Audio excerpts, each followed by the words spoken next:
Welcome to daily Lenten reflections for the feast of the chair of Saint Peter the Apostle. One may wonder, are we celebrating a piece of furniture?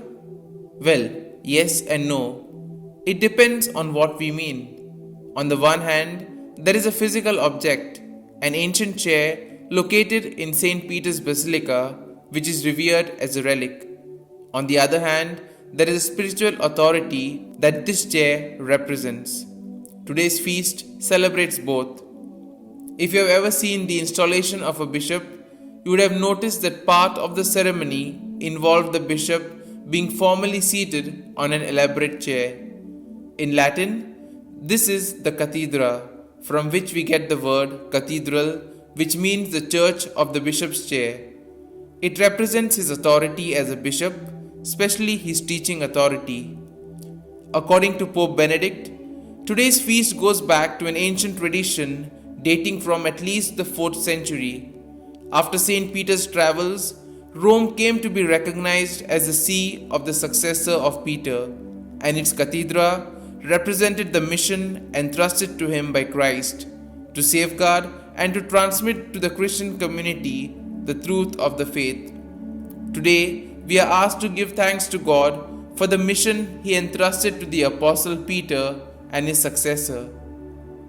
So, the first reading for today is addressed to the leaders of God's people as spiritual shepherds, focusing on Christ, the chief shepherd.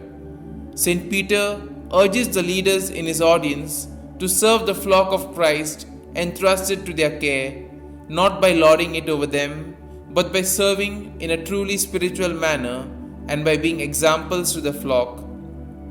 This first reading is an instruction, first of all, for those who are ordained ministers in the church, but it also serves as an instruction for all of us because we all influence others and should set an example. The Gospel for today gives us the source of Peter's authority. It is directly from Jesus himself, who declares Peter to be the rock on which he will build his church. From the beginning, the distinctiveness or primacy of Peter has been recognized. So, on the feast of the chair of Saint Peter, we celebrate the unity of the church. We celebrate the love, presence, and protection of Christ for us, his church.